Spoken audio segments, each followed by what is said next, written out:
शिक्षा व्यवस्था बदहाल, बीओ सहित आला अधिकारी अनजान। जितेंद्र शर्मा द्वारा की गई शिकायत जिसमें शिक्षा व्यवस्था को उजागर कर दिया। जानकारी में महत्वपूर्ण बिंदु की बीओ राकेश कुमार उइके सहित आला अधिकारी भी अनजान हैं। आने वाले दिनों में बोर्ड परीक्षाओं का समय करीब है, छात्र पिछड़ रहे हैं और विभाग अनजान। आपके द्वारा 181 पर शिकायत की गई है। आप अतिथि शिक्षक हैं, मॉडल स्कूल में आप शिक्षक भी रहे हैं। 181 पर शिकायत किस कारण से की गई है? देखिए क्या है, शासकीय बालक उच्चतर माध्यमिक विद्यालय सोहापुर में वहाँ फिजिक्स के जो शिक्षक थे नीलेश मेहर साहब, वो 2 वर्ष के लिए कहीं बाहर एमएड की पढ़ाई करने के लिए गए हुए हैं या किसी अन्य प्रतिनियुक्ति पे गए हुए हैं। तो ऐसी स्थिति में अतिथि शिक्षक रखना विद्यालय का कर्तव्य था, परंतु जब अतिथि पोर्टल पर जाते हैं, आजकल ऑनलाइन व्यवस्था है, तो वहाँ पर वो पद जो संख्या 0 आती है। तो इस संबंध में जो है वो हमने माननीय प्राचार्य महोदय से भी निवेदन करा, तो उन्होंने कहा कि हमारे द्वारा तो रिक्वेस्ट जिले में पहुंचा दी गई है, पर जिले और डीपीआई की जो वरिष्ठ अधिकारी हैं उन्हीं के द्वारा उस पोर्टल को खोला नहीं गया है।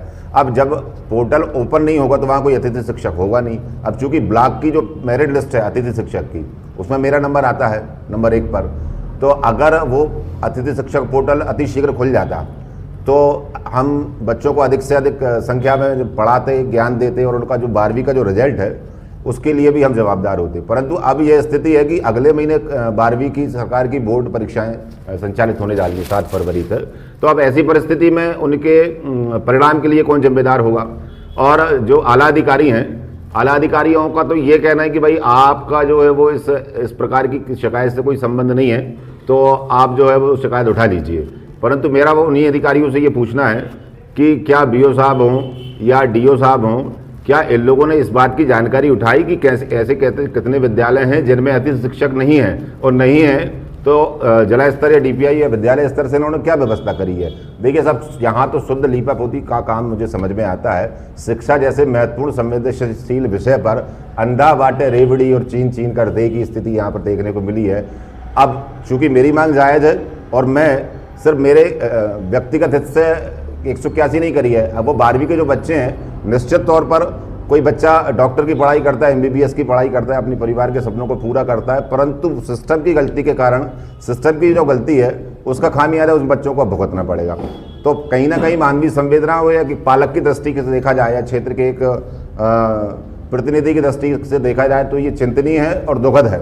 और यहाँ के जितने भी अधिकारी हैं और जनप्रतिनिधि हैं और इन सभी को इस बारे में विशेष रूप से ध्यान देना चाहिए। देखिए एक आंकड़ा और बताता हूँ मैं आपको कि जिस तरीके से अतिथि शिक्षकों की जो चॉइस फिलिंग हुई थी, तो सेकंड चॉइस में जब चॉइस फिलिंग हुई तो नंबरों की वरिष्ठता के आधार पर, सीक्वेंस क्रम के आधार पर वहाँ पर विद्यालय बांटे गए, आवंटन किया गया। अब जैसे कि मैं अपनी अगर व्यक्तिगत बात करूँ तो मेरे जो है वर्ग 2 में 184.97 नंबर है। और ये जो सरकार का जो आंकड़ा मेरे पास है, बीओ ऑफिस से आंकड़ा निकला हुआ है कि मगरिया में वर्ग 2 गणित में यहाँ पर काम कर रहे हैं डॉली साहू और इनके 181.3 नंबर हैं। तो चूंकि नंबर कम है और इनकी नियुक्ति की गई है, तो क्या अधिकारियों द्वारा किसी प्रकार का कोई सत्यापन नहीं किया गया? क्या ऑनलाइन त्रुटि बताकर अपनी जिम्मेदारियों से पल्ला झाड़ लिया जाएगा? इसी तरीके का जो एक मामला है, ये कहीं ना कहीं अधिकारियों के साथ साथ प्राचार्य की शिथिलता को भी बताता है। और एक और मामला इस प्रकार का है जिसमें शिक्षा विभाग पूरी तरीके से कुंभकर्ण की नींद में सोया हुआ है। GMS टेकापार में अनुराधा भट्टी नाम का कोई शिक्षिका है और इनके 168.84 नंबर हैं। तो जहाँ 184, 185 योग्यता रखने वाला जो व्यक्ति है, शिक्षक है, उसकी नियुक्ति नहीं हो पा रही है और कम अंकों वाले शिक्षकों की नियुक्ति हो रही है। तो अगर इसे ऑनलाइन सिस्टम कहेंगे तो फिर भौतिक रूप से अधिकारियों को क्यों रखा गया है? अगर अधिकारी अपने जांच दल में इस तरीके की अव्यवस्थाओं को सुधार नहीं सकते हैं और 181 लगाने वालों के ऊपर बार बार ये कहें कि नहीं साहब आप तो उठा लीजिए, तो मुझे लगता है कि शायद एक प्रशासनिक फेरबदल होना चाहिए और सोहागपुर के अधिकारियों के ऊपर माननीय विधायक महोदय और डीओ साहब को भी संज्ञान लेना चाहिए कि इस तरीके से अगर भविष्य के साथ खिलवाड़ होगा तो भविष्य कितना खतरनाक हो सकता है। ये प्रमुख मांगे हैं और इसके संबंध में जो है हमने पत्राचार भी किया हुआ है और जेडी साहब को भी बाय स्पीड पोस्ट के माध्यम से हमने जानकारी दी है।